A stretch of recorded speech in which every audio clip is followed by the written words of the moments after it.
பூண்டியில் நீர் திறப்பு அதிகரிக்கப்பட்டுள்ளது. திருவள்ளூர் மாவட்டம் புழல் ஏரி நிரம்பியுள்ள நிலையில் ஏரிக்கு 2000 கன அடி நீர் வந்து கொண்டிருக்கிறது.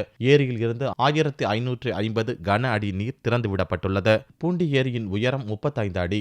3231 மில்லியன் கன அடி நீர் சேமித்து வைக்கலாம். கனமழை காரணமாக ஏரி முழுவதுமாக நிரம்பியதால் கடந்த 6 நாட்களுக்கு முன் ஏரியிலிருந்து வினாடிக்கு 34,484 கன அடி நீர் கொசஸ்தலை ஆற்றில் திறந்துவிடப்பட்டது. இதனால் ஆற்றம்பாக்கம், ஒதப்பை, மோவூர் உட்பட 82 கிராமங்களுக்கு வெள்ள அபாய எச்சரிக்கை விடப்பட்டது. இந்நிலையில் 3 நாட்களுக்கு முன் வினாடிக்கு 10,500 கன அடியாக நீர்வரத்து குறைந்ததால் ஏரியில் இருந்து திறப்பு வினாடிக்கு 10,000 கன அடியாக குறைக்கப்பட்டது. இந்நிலையில் மழை குறைந்ததால் ஏரிக்கு தண்ணீர் வரத்து மேலும் குறைந்தது. ஞாயிறன்று காலை வினாடிக்கு 7,151 கன அடி வீதம் நீர் வந்து கொண்டிருந்தது. இதனால் ஏரியில் இருந்து வினாடிக்கு 7,150 கன அடி வீதம் நீர் திறந்து விடப்பட்டது. ஆனால் பிற்பகல் நீர் திறப்பு 10,200 கன அடியாக உயர்ந்தது. நீர்வரத்து 10,000 கன அடியை தாண்டியதால் நீர் திறப்பு அதிகரிக்கப்பட்டது.